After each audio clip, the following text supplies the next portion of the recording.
അപ്പോൾ മൂന്നാറിൻ്റെ ശരിക്കുമുള്ള സൗന്ദര്യം നമ്മുടെ മുമ്പിലേക്ക് ഇങ്ങനെ എത്തിക്കൊണ്ടിരിക്കുകയാണ്.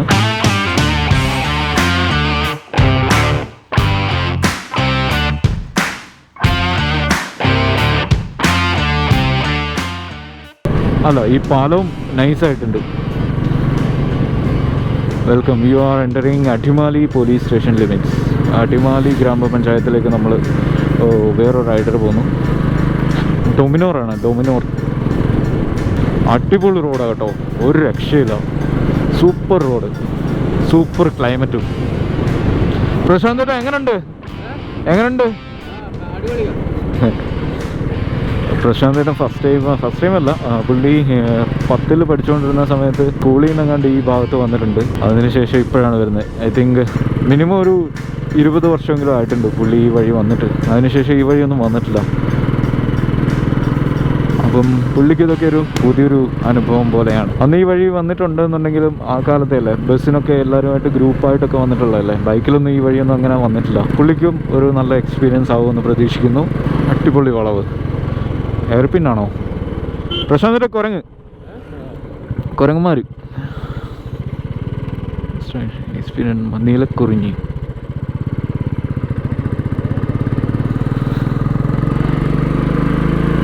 അടിപൊളി കേട്ടോ. ഇപ്പോഴാണ് ആ റൈഡിൻ്റെ ഒരു ഫീലൊക്കെ വന്നു തുടങ്ങിയത് എൻ്റെ മോനെ. നല്ല റോഡ് കേട്ടോ, ഒന്നും പറയാനില്ല. നല്ല സൂപ്പർ റോഡ്. പക്ഷേ സൂക്ഷിച്ചോടിക്കുക, ധൃതി കാണിക്കാതിരിക്കുക. റൈഡ് സ്ലോ ആയിട്ട്, റൈഡ് അതിൻ്റെ എല്ലാത്തരം പ്രിക്കോഷനും എടുത്തിട്ട് സ്ലോ ആയിട്ട് എൻജോയ് ചെയ്ത് പോവുക. തിരക്ക് കൂട്ടിയിട്ട് കാര്യമൊന്നുമില്ലല്ലോ. നമ്മൾ തിരക്ക് പിടിച്ച് അവിടെ ചെന്നിട്ട് ആരെ കാണാനാണ്? ഇച്ചിരി ലേറ്റായിട്ട് ചെന്നാലും കുഴപ്പമൊന്നുമില്ല. പക്ഷേ നമ്മൾ സേഫായിട്ട് ചെല്ലുക എന്നുള്ളതാണ് പ്രധാനം. അടിപൊളി വണ്ടി. ഇങ്ങനെ ചരിച്ചെടുക്കാനൊക്കെ തോന്നുന്നു, പക്ഷേ റിസ്ക്കാണ്. മെയിൻ കാര്യം ഇത് ക്ലാസിക് ആയതുകൊണ്ട് ഇതിൻ്റെ റൈറ്റ് സൈഡിലത്തെ സൈലൻസർ നിലത്തുറയും. അത് തന്നെയല്ല, മെയിൻ വേറൊരു പ്രശ്നം കൂടെ ഉണ്ട്. ഇപ്പോൾ റൈറ്റ് സൈഡിൽ നമ്മൾ ചരിച്ച് കഴിഞ്ഞാൽ നമ്മൾ ബാക്ക് ബ്രേക്ക് അപ്ലൈ ചെയ്യാൻ പറ്റില്ല. അപ്ലൈ ചെയ്യാൻ പറ്റും, പക്ഷേ ബാക്കിലെ ബ്രേക്കിൻ്റെ ആ ലിവറില്ലേ താഴെ ചവിട്ടുന്ന സാധനം, അത് റോഡിലോരയും ചരിക്കുന്ന കൂട്ടത്തിൽ. അതുകൊണ്ട് റൈറ്റ് സൈഡിലേക്ക് അധികം അങ്ങനെ ചരിക്കാൻ പറ്റില്ല. പിന്നെ പറ്റുന്ന ലെഫ്റ്റ് ടേണൊക്കെയാണ്. നമ്മൾ തൊടുവഴിയൊന്നും കയറിയില്ല. ഇല്ല, കോതമംഗലം കഴിഞ്ഞ് ഇങ്ങോട്ടേക്ക് പോകുന്നു. ഇനിയിപ്പോൾ നമ്മൾ നേരെ അടിമാലിക്കാണ് പോകുന്നത്. മൂന്നാറിൻ്റെ അടിവാരമാണ്, അവിടെ നിന്നാണ് സ്റ്റാർട്ട് ചെയ്യുന്നത്. തണുക്കുന്നുണ്ടോ? ഇല്ലേ? കഴിഞ്ഞ ദിവസമൊക്കെ വേറൊരു ന്യൂസ് കൂടെ കണ്ടായിരുന്നു. മൂന്നാറിലൊക്കെ -ഡിഗ്രിയിൽ ഇവിടുത്തെ ടെമ്പറേച്ചർ പോയി എന്നൊക്കെ. അപ്പോൾ എനിക്കറിയില്ല ഇപ്പോൾ ഉണ്ടോയെന്ന്. ഉണ്ടെന്നുണ്ടെങ്കിൽ അതും കൂടെ ഒന്ന് എക്സ്പീരിയൻസ് ചെയ്യണമെന്ന് വെച്ചിട്ടാണ് പോകുന്നത്. പക്ഷേ നമുക്ക് എക്സ്പീരിയൻസ് ചെയ്യാൻ പറ്റിയാലും നല്ലത്. ഭയങ്കര സന്തോഷം. ഇല്ലെങ്കിലും കുഴപ്പമൊന്നുമില്ല. സന്തോഷം ഇല്ലെങ്കിലും. നല്ല തിരക്കുണ്ട് കണ്ടോ ഇങ്ങോട്ടേക്ക് തിരിച്ച്.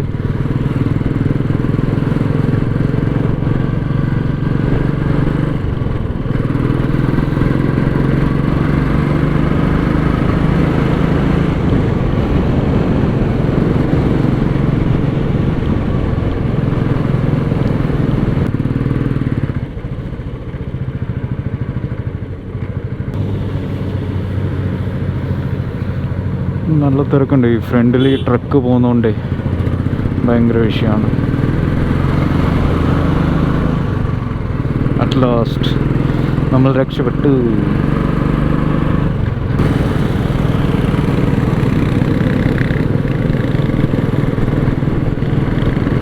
മുമ്പിലൊരു ഹിമാലയൻ പോകുന്നു.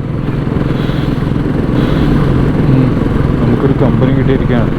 ഇപ്പോഴീ ക്ലബിൻ്റെ കൂടെ ഒക്കെ കഴിഞ്ഞ പ്രാവശ്യം പോയ റൈഡൊക്കെ ഓർമ്മ വരുന്നു. അത് പക്ഷേ കുറേ വണ്ടി ഉണ്ടായിരുന്നു. ഇപ്രാവശ്യം റൈഡ് മിസ് ചെയ്യുന്നുണ്ട് ക്ലബിൻ്റെ കൂടെ ഉള്ള ചിയപ്പാറ വാട്ടർഫോൾസ്. ഇവിടെങ്ങും ഒന്നുമില്ല കേട്ടോ, എല്ലാം കാലിയാണ്.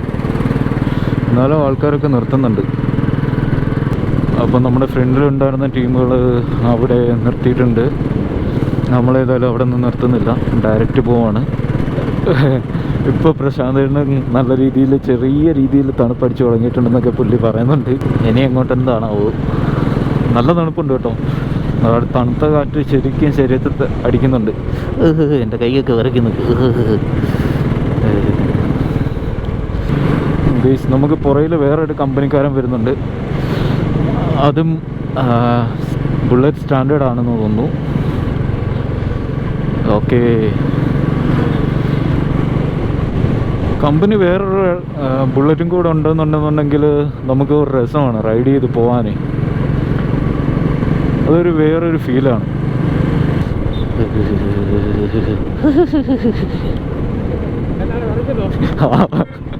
വിറയ്ക്കുന്നത്. അപ്പോൾ നമ്മളിപ്പോൾ അടിമാലി ടൗൺ കഴിഞ്ഞിട്ടുണ്ട്. അടിമാലി ടൗൺ 10ാം മൈൽ ആയിട്ടുണ്ടെന്ന് തോന്നുന്നു. ടൗൺ ആണോന്ന് അറിയത്തില്ല, ചെറിയൊരു പോർഷൻ കഴിഞ്ഞു. 10ാം മൈൽ എന്ന് പറയുന്ന സ്ഥലമാണിത്. അപ്പോൾ എനിക്ക് തോന്നുന്നു മൂന്നാറിൻ്റെ ഒരു സ്റ്റാർട്ടിങ് ഇവിടെ നിന്നാണെന്ന് തോന്നുന്നു. ഇനി ഇവിടെ നിന്ന് അങ്ങോട്ട് കയറ്റം തന്നെയാണ്. കുറച്ച് വെയിലൊക്കെ അടിച്ചു വരുന്നുണ്ട്, ചെറിയൊരു ചൂടും, നല്ല സുഖമുണ്ട് ഇപ്പോൾ. അങ്ങനെ നമ്മൾ അടിമാലി ഗ്രാമപഞ്ചായത്ത് കഴിഞ്ഞ് പള്ളിവാസലിലേക്ക് എൻട്രി ചെയ്തിരിക്കുകയാണ്. ഇവിടെ കൂടുതലും കൺസ്ട്രക്ഷൻ വർക്ക്സ് ഇങ്ങനെ നടന്നുകൊണ്ടിരിക്കുകയാണ്. കൂടുതൽ ഈ കലുങ്ക് അതുപോലുള്ള പണികളൊക്കെ നടന്നുകൊണ്ടിരിക്കുകയാണ്. കൂടുതലും ഇതെനിക്ക് തോന്നുന്നു ഉരുൾപൊട്ടലുണ്ടായി മണ്ണിടിഞ്ഞു പോയ സ്ഥലങ്ങളല്ലേ, അവിടുത്തെ കൺസ്ട്രക്ഷൻസ് ഒക്കെയാണ് നടക്കുന്നത്. ലാസ്റ്റ് ടൈം ഞാൻ വന്നപ്പോൾ ഇവിടെ എല്ലാം 2018 പ്രളയം കഴിഞ്ഞതിന് ശേഷം ആണ് ഞാൻ വന്നത്. ആ സമയത്ത് ഇവിടെ മണ്ണിടിഞ്ഞതിൻ്റെ ഭയങ്കര ഒരു പ്രശ്നം നടക്കുന്നുണ്ടായിരുന്നു. അതായത് ഒരു സൈഡ് ബ്ലോക്ക് ചെയ്തിട്ടാണ് ഏറെക്കുറെ വണ്ടികളെല്ലാം മാനേജ് ചെയ്ത് പൊയ്ക്കൊണ്ടിരുന്നത്. അതായത് ഈ റോഡിൻ്റെ ഒരു സൈഡെല്ലാം ഇടിഞ്ഞ് താന്ന് റോഡിൻ്റെ പകുതി ഉണ്ടായിരുന്നുള്ളൂ. അപ്പം ഏതെങ്കിലും ഒരു സൈഡിലേക്ക് പോകുന്ന വണ്ടി കുറച്ച് നേരത്തേക്ക് ഹോൾഡ് ചെയ്തിട്ട് മറ്റു സൈഡിലേക്കുള്ള വണ്ടി കടത്തി വിട്ട് അങ്ങനെയൊക്കെയാണ് ഇവർ മാനേജ് ചെയ്തുകൊണ്ടിരുന്നത്. ഇപ്പോൾ പക്ഷേ അതെല്ലാം റെഡി ആക്കിയിട്ടുണ്ടെന്ന് തോന്നുന്നു. ചെറിയ ചെറിയ പെൻഡിങ് വർക്ക്സൊക്കെ ഉള്ളൂ ഇപ്പം ചെയ്തുകൊണ്ടിരിക്കുന്നത്. ഇപ്പോൾ പിന്നെ മഴയുടെ സമയമല്ല. കഴിഞ്ഞ പ്രാവശ്യം ഞാൻ വന്ന സമയത്ത് മഴയായിരുന്നു. ഉച്ച കഴിഞ്ഞുള്ള കാലാവസ്ഥ അറിയില്ല ഇവിടെ എങ്ങനെയാണെന്ന്. ചെറിയ രീതിയിൽ വെയിലൊക്കെ ആയിട്ടുണ്ട്, എന്നാലും ചൂടൊന്നുമില്ല, നല്ല തണുപ്പാണ്. വണ്ടി അവിടെ ബ്ലോക്കായി. അതുകൊണ്ട് പ്രശ്നം ഇവിടെയൊക്കെ ഇടിഞ്ഞാന്നേ. ആ, പരിസ്ഥിതി ലോല പ്രദേശമാണ്. നമുക്കിനി മൂന്നാറിലേക്ക് 15 കിലോമീറ്ററിനുള്ളിലേ ഉള്ളൂ ദൂരം. അടുക്കും തോറും തണുപ്പ് കൂടിക്കൂടി വരുന്നുണ്ട്. അടിപൊളി കാലാവസ്ഥയാണ്.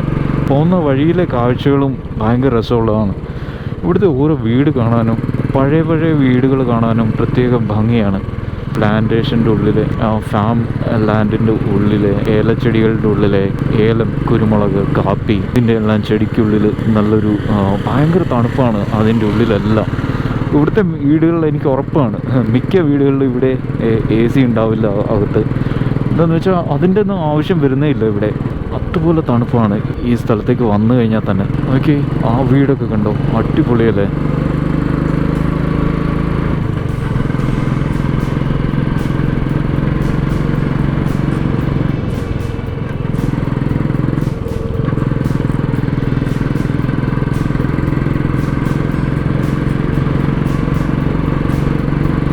ഇതെനിക്ക് തോന്നുന്നു നല്ലൊരു വ്യൂ പോയിൻ്റ് ആണെന്ന് തോന്നുന്നു. ഇവിടെ നമുക്ക് നോക്കാം. അടിപൊളി സാധനേ, സൂപ്പർ വ്യൂ പോയിൻ്റ് ആയിരുന്നു. അടിപൊളി. ഏതായാലും അവിടെ നിർത്താൻ പറ്റിയില്ല. നമുക്ക് നോക്കാം ഇനി ഫ്രണ്ടിലോട്ട് ചെല്ലുന്ന സമയത്ത് എന്തൊക്കെയാണ് കാഴ്ചകൾ എന്നൊക്കെ. ഫ്രണ്ടിലൊരു അമാനുഷികനായിട്ടൊരു പാറ നിൽക്കുന്നു, ഭീമാകാരൻ. തിരക്കൊക്കെ ഇപ്പോൾ കുറഞ്ഞു. ഈ റൂട്ടിൽ ഈ വഴിക്ക് പോകാൻ ഇപ്പോൾ നമ്മൾ മാത്രമേ ഉള്ളൂ എന്ന് തോന്നുന്നത്. നമ്മുടെ കൂടെ ഉണ്ടായിരുന്നവരെ ഒന്നും അപ്പോൾ കാണുന്നില്ല. തിരിച്ചിങ്ങോട്ടും വണ്ടി ഒക്കെ നന്നേ കുറഞ്ഞിട്ടുണ്ട് ഇപ്പോൾ. ഓക്കെ, നമുക്ക് നമ്മുടെ ലക്ഷ്യം എന്താണെന്ന് വെച്ച് കഴിഞ്ഞാൽ മൂന്നാർ ചെല്ലുക. അവിടെ നമ്മുടെ ഒരു ഫ്രണ്ടിൻ്റെ ടെൻറ്റ് സ്റ്റേ ഉണ്ട്. അപ്പം അതൊന്ന് തപ്പിയെടുത്ത് വിളിക്കുക, ഇന്നത്തെ സ്ലോട്ട് വല്ലതും അവൈലബിൾ ഉണ്ടോ എന്ന്. അവിടുത്തെ ഇന്നത്തെ സ്റ്റേക്കുള്ള കാര്യങ്ങളൊക്കെ അറേഞ്ച് ചെയ്യാൻ പറ്റുമെന്ന് ചെക്ക് ചെയ്യണം. ഏതായാലും അവിടെ ചെന്നിട്ട് ഒന്ന് വിളിക്കാം. പറ്റുവാണെന്നുണ്ടെങ്കിൽ അതിൻ്റെ ഒരു റിവ്യൂവും കൂടെ ഞാൻ ഇന്ന് ഈ വ്ളോഗിൻ്റെ അകത്ത് ഞാൻ ചെയ്യുന്നുണ്ട്. മുള്ളാമുട്ടുന്നു, തണുപ്പുണ്ട്. ഇത് അസാധ്യ ഒരു ലൊക്കേഷനാണ്. നല്ലൊരു വ്യൂ പോയിൻ്റ് ഉണ്ട് ഇവിടെ. അവിടെ കുറേ കുരങ്ങന്മാരൊക്കെ ആ മരത്തിന് മണ്ടക്കിരിപ്പുണ്ട്. ആ പയ്യൻ അതിൻ്റെ ഫോട്ടോ എടുക്കുകയാണ്. പയ്യനാണ്ടേ, പയ്യൻ തന്നെ. പ്രശാന്തരം അവിടെ കുരങ്ങന്മാരിക്കുന്നു. ഇവിടെ കുറേ ആൾക്കാർ വണ്ടി നിർത്തി ഫോട്ടോ ഒക്കെ എടുക്കുന്നുണ്ട്. അടിപൊളി വ്യൂ ആണ് ഇവിടെ. അപ്പോൾ മൂന്നാറിൻ്റെ റിയൽ സൗന്ദര്യം നമ്മുടെ മുമ്പിലേക്ക് ഇങ്ങനെ എത്തിക്കൊണ്ടിരിക്കുകയാണ്. അപ്പോൾ മൂന്നാറിൻ്റെ ശരിക്കുമുള്ള സൗന്ദര്യം നമ്മുടെ മുമ്പിലേക്ക് ഇങ്ങനെ എത്തിക്കൊണ്ടിരിക്കുകയാണ്. തേയിലത്തോട്ടങ്ങളൊക്കെ പ്രത്യക്ഷപ്പെട്ടു തുടങ്ങി. ഇത് കണ്ടോ, ഇതൊക്കെ തേയിലത്തോട്ടങ്ങളാണ്. ഇതിലും അടിപൊളി തേയിലത്തോട്ടങ്ങൾ ഇവിടെ എൻ്റെ താഴെ വലത് സൈഡിലുണ്ട്. അതൊക്കെ കാണാൻ പറ്റുമോ എന്ന് എനിക്കറിയത്തില്ല നിങ്ങൾക്ക് ഇപ്പോഴത്തെ വിഷ്വൽസ് കൂടെ. എന്നാലും ഈ ഫ്രണ്ടിലൊക്കെ കാണുന്നുണ്ട് ആഹാ, മൂന്നാർ വൈബ്.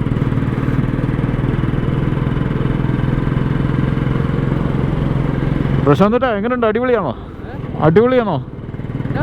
എങ്ങനെയുണ്ടെന്ന്? അടിപൊളിയാണ്.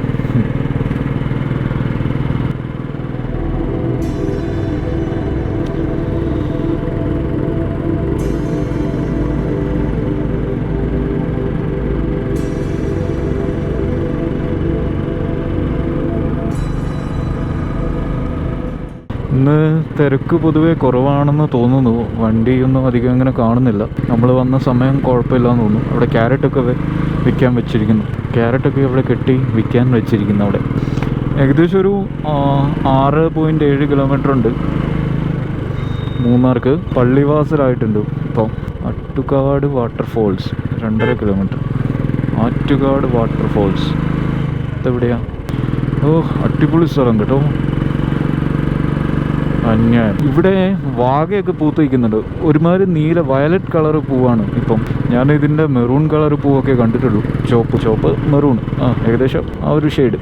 ഇപ്പോൾ ഇവിടെ വയലറ്റ് കളർ പൂവൊക്കെ കണ്ടു തുടങ്ങിയിട്ടുണ്ട്. സൂപ്പർ മോനെ, സൂപ്പർ.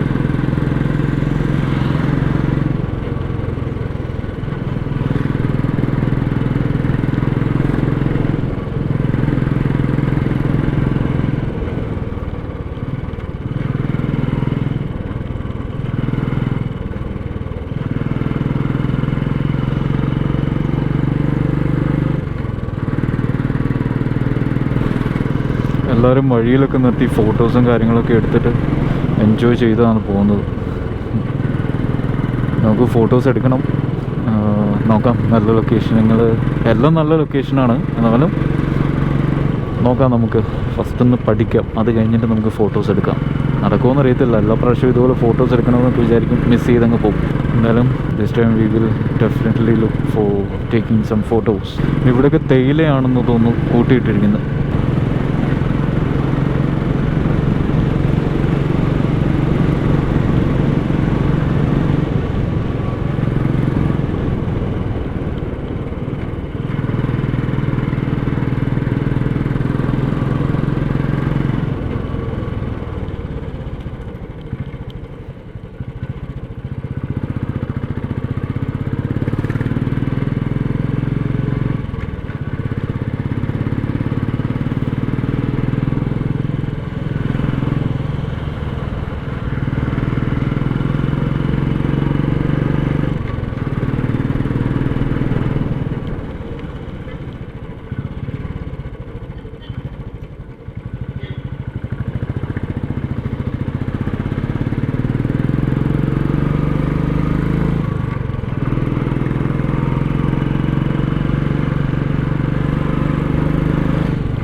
നമ്മളിതാ മൂന്നാർ എത്തിക്കഴിഞ്ഞു.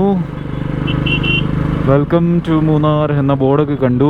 നമ്മുടെ ജഗതി ചേട്ടൻ വെൽക്കം ടു ഊട്ടി എന്നൊക്കെ പറയുന്നുണ്ട്.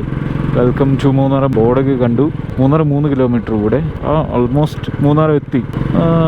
Hydel park Munnar. ഇതൊക്കെ എന്താ ശരിക്കും നമ്മൾ എന്തിനാ മൂന്നാർ വന്നേ? എന്തൊക്കെയുണ്ട് ഇവിടെ കാണാൻ? ഒരു ഐഡിയ ഇല്ല. നമ്മൾ കാണുക, കയറുക, എന്തൊക്കെ ആദ്യം കാണുന്നോ അവിടെ എല്ലാം കയറി നോക്കുക, അത്രയേ ഉള്ളൂ. ഇപ്പോഴത്തെ പ്ലാൻ, ഇല്ലാത്തൊരു പ്ലാൻ അതാണ് സംഭവം. ഈ റൈഡ് എൻജോയ് ചെയ്യുക, ഇവിടുത്തെ കാഴ്ചകൾ ആ റൈഡിൽ കണ്ട് പോവുക, അതാണ്. ഞാനല്ലാതെ ഈ വേറെ ഡെസ്റ്റിനേഷനായിട്ടൊന്നും ഇവിടെ അങ്ങനെ പോയിന്റ് ഔട്ട് ചെയ്ത് വെച്ചിട്ടില്ല. ഞാൻ തുടക്കത്തിൽ പറഞ്ഞിട്ടുണ്ടായിരുന്നല്ലോ, നല്ല തണുപ്പുണ്ട്. റൂമിൻ്റെ കാര്യം ഞാനിപ്പോൾ വിളിച്ച് ചോദിച്ചിരുന്നു. കിട്ടാൻ ചാൻസ് കുറവാണ്. കൂടുതലും വീക്കെൻഡിലേക്കൊക്കെ അത് ഫ്രീ ആയിട്ട് ഉണ്ടാവത്തുള്ളൂ. കുഴപ്പമില്ല, നമുക്ക് വേറെ റൂംസ് ഉണ്ട്, എന്തായാലും കിട്ടും, അത് ഉറപ്പാണ്. നമുക്ക് നോക്കാം ഏതായാലും. മൂന്നാർ KSRTC ബസ് സ്റ്റാൻഡാണോ അതോ സർവീസ്? ആനവണ്ടിയിൽ അന്തി ഇറങ്ങാം, അത് 100 രൂപയ്ക്ക്.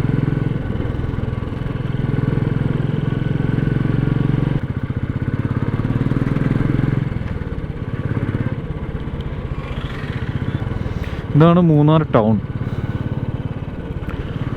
തിരക്ക് പൊതുവേ കുറവാണ് ഇന്ന് കേട്ടോ.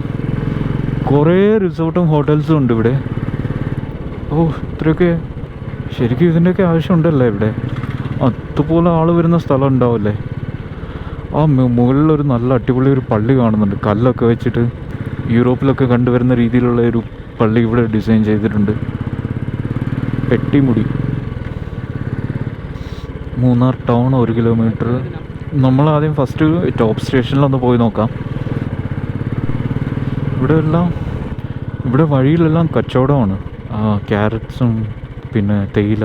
നമ്മളിനി അങ്ങോട്ടേക്കാ, ഇത് തന്നെ ആയിരിക്കും വഴി. ഇങ്ങോട്ടേക്ക് കാണിക്കുന്നത്. ഞാൻ മൂന്നാർ ടൗണാണ് മാപ്പിൽ അടിച്ചു കൊടുത്തിരിക്കുന്നത്. അപ്പോൾ മൂന്നാർ ടൗണിൽ കൊണ്ടുപോയി നിർത്തും. അല്ലാതെ പോലീസ് ചെക്കിംഗ് ഒക്കെ ഉണ്ട്. ടൗൺ കുറച്ച് കൺജസ്റ്റഡ് ആണ്. വണ്ടിയൊക്കെ പോകാൻ ഭയങ്കര ബുദ്ധിമുട്ടാണെന്ന് തോന്നുന്നു. കുറച്ച് ഡിലേ എടുക്കും ടൗണിൻ്റെ ഉള്ളിൽ കയറി കഴിഞ്ഞാൽ. ഇവിടെയൊക്കെ എല്ലാവരും മാസ്ക് ഒക്കെ ഇട്ടിട്ടുണ്ട്. അപ്പോൾ നമ്മൾ മൂന്നാർ ടൗൺ എത്തി. ഇനി എങ്ങോട്ടേക്കാണ് പോകേണ്ടതെന്ന് അറിയത്തില്ല. നമുക്ക് അങ്ങോട്ട് മാറി നിന്നിട്ട് ഒന്ന് ചോദിച്ച് നോക്കാം ടോപ്പ് സ്റ്റേഷൻ എവിടെയാണ് എന്ന്. മൂന്നാർ എത്തി. ഇനി എങ്ങോട്ടേക്കാണ് പോകേണ്ടതെന്ന് നോക്കട്ടെ.